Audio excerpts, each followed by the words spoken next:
I'm Vic, and welcome to Skillobi. Today we are going to look at the difference between a program versus a project manager. Imagine you're building a house, so your architect or somebody who lays out the entire plan for the house of how the house is going to look like is your program manager, whereas people like carpenters, electricians, plumbers, these are project managers, so they're making the building blocks to complete that vision. So your program manager is a strategic resource, whereas your project manager is an operational resource. A program manager is the one setting your key metrics, they're setting up your KPIs, they're setting up the OKRs, whereas the project manager is making sure that things get delivered on time, things get delivered within the budget, things are on track. So they're basically working with people on the ground doing the actual real work where they have tangible outcomes, whereas the program manager is defining the vision, they're defining the direction where the company or the vertical or the business unit that they work with is going. A good program manager is somebody who can deliver great return on investment or bang for buck if you follow the tech jargon. Whereas a great project manager is somebody who can finish the project on time within the allocated budget and sometimes even ahead of time.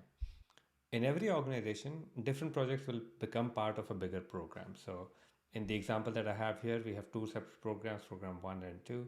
There are three and two projects underneath it, and they have multiple project managers. So, a usual structure is that a couple of projects come together to make a program. You have a program manager managing the entire program, and you may have the same project manager across all of those, or sharing different projects depending on how big or small the projects are. Now, to understand this further, we are going to look at a hypothetical example of a telecom company called Teletel.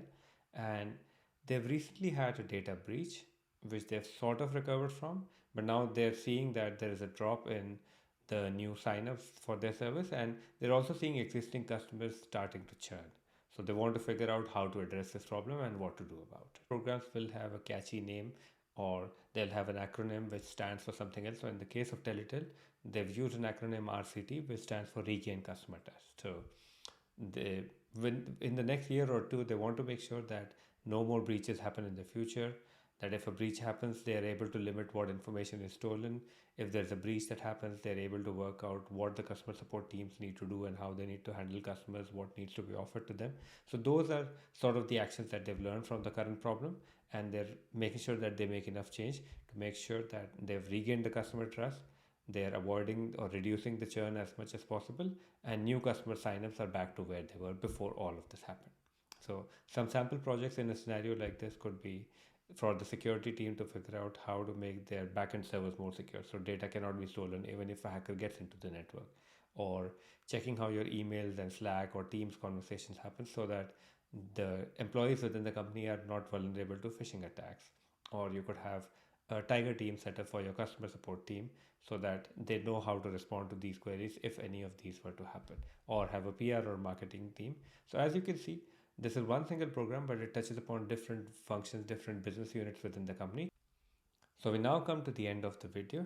If you have any questions or thoughts, please leave a comment and remember to like and subscribe to my channel. Thank you.